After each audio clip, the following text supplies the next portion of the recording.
গত কদিন ধরেই বিভিন্ন মাধ্যমে এবং বিভিন্ন লোকের মুখে একটা কথা উচ্চারিত হচ্ছে এবং সেই কথাটা প্রশ্ন আকারে আমার কাছে পর্যন্ত এসেছে।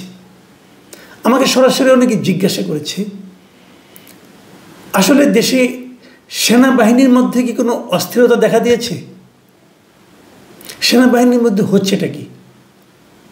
অথবা যদি আমি একটু ঘুরিয়ে বলি, সেনাবাহিনীকে নিয়ে কি হচ্ছে?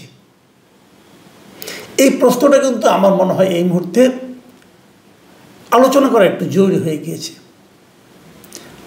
এই কথাটা আমার কাছে আসছে, আমাকে বলা বলি করছে, প্রশ্ন করছে, সেটা আরও 2-1 দিন হয়ে গেল। আমি আরও আগেই করতে পারতাম, কিন্তু আমি ইচ্ছে করে করিনি। আমি ভেবেছি যে এই একটা সেক্টরকে অন্ততপক্ষে বিতর্কের বাইরে রাখা উচিত। কারণ এটাকে নিয়ে বিতর্ক করলে, এটাকে নিয়ে কচলাকচলি করলে সেটা কারোর জন্যই ভালো কিছু হয় না। এটা একটা শৃঙ্খলা বাহিনী, তাদেরকে একটা নিয়মের মধ্যে চলতে হয়, তাকে নিয়মের মধ্যে থাকতে দেওয়া উচিত। তাদের জন্য অপ্রয়োজনীয় প্রশংসাও যেমন ভালো কিছু নয়, ঠিক একইভাবে তাদেরকে ইরিটেট করা, মানে খোঁচাখুচি করা, এটাও কোনো ভালো ব্যাপার নয়। বাট এই পরের কাজটা আমরা ইদানিং প্রায়ই দেখি। বিদেশ থেকে কিছু কিছু ইউটিউবার আছেন, কিছু কিছু সোশ্যাল নিজেদেরকে তারা আপনার অ্যাক্টিভিস্ট বলেন, তারা আছেন, তারা বেশ অশ্লীল শব্দ ব্যবহার করেন এই বাহিনীর বিভিন্ন কর্মকর্তা সম্পর্কে, বাহিনীর মানে আপনার কর্মকাণ্ড সম্পর্কে। এটা একটা পুরো জাতির জন্য আমি মনে করি একটা মানে ভয়ঙ্কর একটা খারাপ ব্যাপার। যাই হোক, আজকে এই আলোচনাটা আমি কেন করতে এলাম সেটা বলি।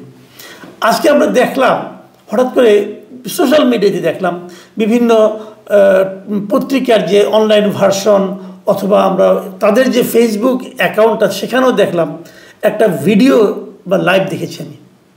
সেটা হলো প্রেস ক্লাবের সামনে, জাতীয় প্রেস ক্লাবের সামনে একটা সমাবেশ। প্রথম দেখলাম সমাবেশ ঠিক অবস্থান ধর্মঘটের মতো। সেটা হলো অবসরপ্রাপ্ত বা বঞ্চিত বা পদচ্যুত, চাকরিচ্যুত সেনা সদস্যদের একটা সমাবেশ। তারপরে আবার দেখলাম যে তার সামনে প্রচুর সেনাবাহিনীর লোকজন প্রেস ক্লাবের সামনে দাঁড়িয়ে আছে, প্রহরা দিচ্ছে। আবার তারপরে আরেকটা দৃশ্য দেখলাম যে সেনাবাহিনীর কয়েকটা গাড়ি, এবং গাড়িগুলোতে মানে যে সামনের যে প্ল্যাকার্ড দেখলাম, নাম্বার প্লেটগুলো দেখলাম, মনে হলো যে বিগ অফিসার তারা হবে, সিনিয়র কোনো অফিসার। তারা দেখলাম যে কয়েকটা গাড়ি প্রেস ক্লাবের মধ্যে ঢুকলো। সাধারণত প্রেস ক্লাবের সেনাবাহিনীর কোনো কাজ নেই। সেনাবাহিনীর গাড়ি এভাবে ঢুকেছে অতীতে, আমি খুব নিকট অতীতে অথবা দূরবর্তী অতীতে আমি মনে করতে পারছি না প্রেস ক্লাবের সেনাবাহিনীর কী কাজ। কিন্তু তারা গেলেন। বিষয়টা কিছুই নয়, ওই যে চাকরিচ্যুত যারা পুনর্বহালের জন্য অথবা তাদের ক্ষতিপূরণ পাওয়ার জন্য আন্দোলন করছিলেন, তাদের সঙ্গে বৈঠক করার জন্য তারা গিয়েছেন। সন্ধ্যা পর্যন্ত আমি যতটুকু জানি, যতক্ষণ পর্যন্ত আমি জানি বৈঠক চলছিল, হয়তো এই বৈঠক একসময় শেষ হয়ে যাবে। কিন্তু তার আগে আমি একটা প্রশ্ন করিনি, সেটা হলো গিয়ে যে এই যারা নাকি এই আন্দোলনটা করছিলেন, মানে তারা কে, তারা কারা, তাদের আন্দোলনের পেছনে কারণটা কি? আমি যৌক্তিকতার আলোচনায় যাব না, আমি খালি কারণটা নিয়ে উল্লেখ করতে যাচ্ছি। তারা কেন আন্দোলন করছেন?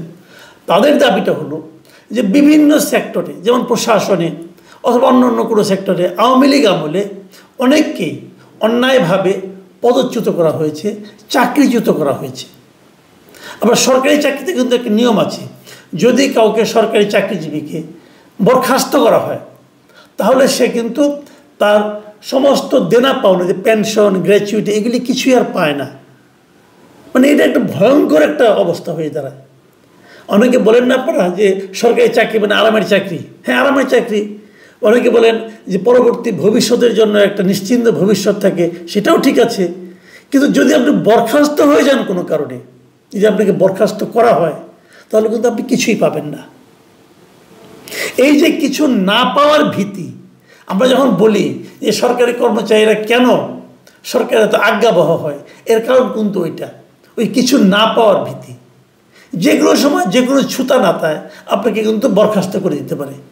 বরখাস্ত করে দেওয়ার অর্থ হলো আপনি আর তার সুযোগ সুবিধা, পেনশনে কিছুই পাবেন না, আপনাকে শূন্য হাতে বিদায় নিতে হবে।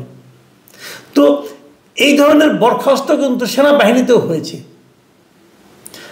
এবং সেগুলো আমরা তো শুনতে পাইনি। সেনাবাহিনীর অনেক খবরই কিন্তু বাইরে আসে না, শোনা যায় না।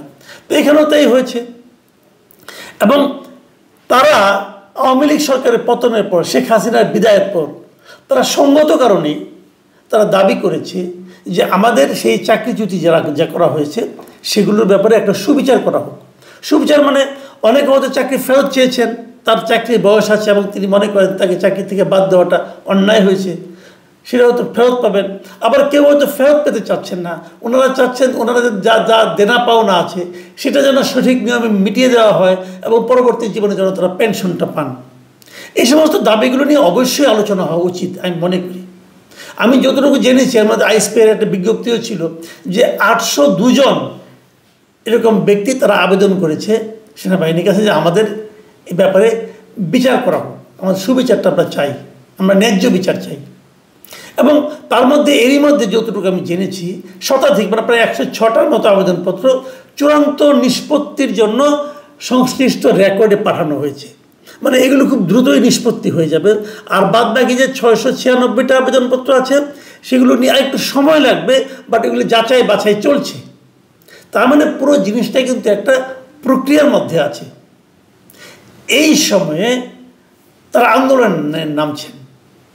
এখন কথা হলো আন্দোলনটা কেন? সেনাবাহিনীর পক্ষ থেকে তো বলা হয়েছে তারা এই কাজগুলো করে দিচ্ছে।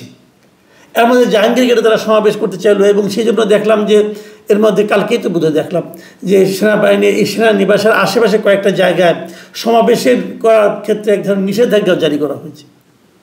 তো এই ধরনের নিষেধাজ্ঞা আমরা আগেও বহুবার দেখেছি বিভিন্ন জায়গায়, গুরুত্বপূর্ণ জায়গায়, কিন্তু সেনানিবাসের আশেপাশে নিষেধাজ্ঞা কেন?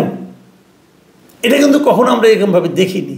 অথবা অবসরপ্রাপ্ত সেনাবাহিনীর লোকজনই বা কেন এরকমভাবে বিক্ষোভ, সমাবেশ, অবস্থান, ধর্মঘট এগুলি করছেন, এটাও এরকম কখনো আগে আমরা দেখিনি।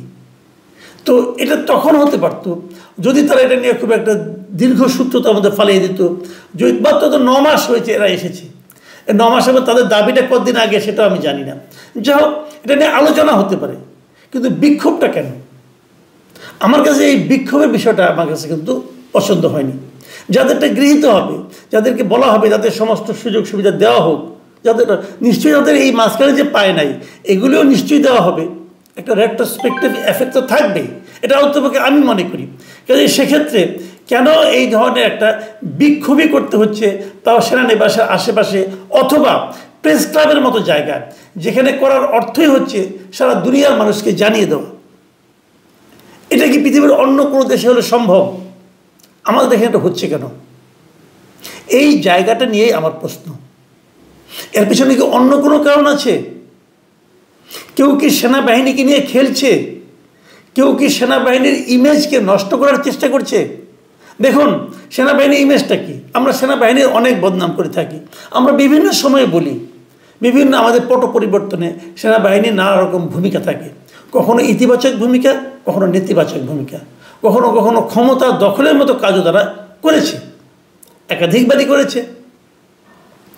সেই ক্ষমতা দখল যখন হয়ে যায় তখন সেটা নিয়ে নানা রকম আবার কিচ্ছা কাহিনীও হয়, সেগুলো আলাপবাদ। আবার আমরা এবার কি দেখেছি? এবার যে এই হাসিনা সরকারের যে পতনটা হলো, সেই পতনে সেনাবাহিনীর ভূমিকাটা কী ছিল? সেই ভূমিকাটা কিন্তু ছিল ইতিবাচক। ইতিবাচক মানে কি? আমার বিবেচনায় ওই সময় সেনাবাহিনী এমন একটা ভূমিকা না রাখলে কি হতো জানি না, তবে 5ই আগস্টে যে শেখ হাসিনা দেশ ছেড়ে পালিয়ে যেতেন না এটা আমি নিশ্চিত। কাজে সেনাবাহিনীর ভূমিকা ছিল জনগণের পক্ষে। সেনাবাহিনীর ভূমিকা, সেনাবাহিনী কিন্তু সরকারের একটা অংশ, কিন্তু সরকারের অংশ হয়েও এবারের এই গণ আন্দোলনের সময় অগাস্ট মাসের 5 তারিখে সেনাবাহিনী কিন্তু সরকারের পক্ষে কাজ করেনি, বরং জনগণের পক্ষে কাজ করেছে। আমি তো মনে করি এই জন্য সেনাবাহিনীর যিনি প্রধান, সেনাপ্রধান এবং পুরো সেনাবাহিনী সবাইকে সাধুবাদ দেওয়া উচিত। আমরা সেই কাজটা না করে কদিন যেতে না যেতেই আমরা দেখলাম এই উস্কানিটা বেসিক্যালি এসেছে ওই প্যারিসে অবস্থানরত ওই ভদ্রলোকের কাছ থেকে, তারপরে আমেরিকার অবস্থানরত তার আরেক ইয়ার দোস্তের কাছ থেকে। দেখলাম তারা নানাভাবে সেনাপ্রধানকে নিয়ে নানা রকম মানে কিচ্ছা কাহিনী অশ্লীল কথাবার্তা বলতেছেন। তারা বলতেছেন যে এই সেনাপ্রধান কীভাবে শেখ হাসিনার আত্মীয়, তাকে যে উনি ওই ইন্ডিয়ার দালাল, অমুকের দালাল, তুমি এগুলি বলতেছেন। আচ্ছা, উনি যে শেখ হাসিনার আত্মীয়, এটা কি এখন নাই? এখন যেমন আছেন, আগে ছিল না? ছিলেন। উনি তো আত্মীয় ছিলেন। উনি আত্মীয় হয়েও তো ওনার আত্মীয়ের পক্ষে যান নাই, বরং জনগণের পক্ষে আসছেন। এই ভূমিকাটাকে কি আপনি মূল্যায়ন করবেন না?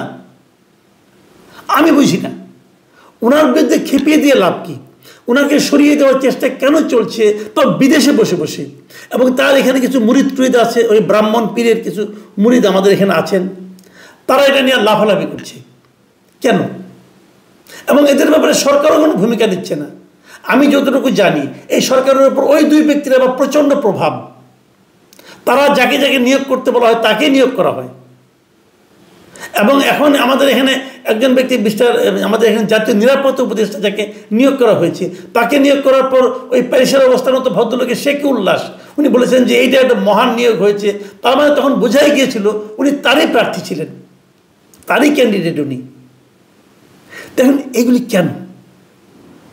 এগুলোর মাধ্যমে আমরা আসলে কি করতে চাচ্ছি? আমরা কি যে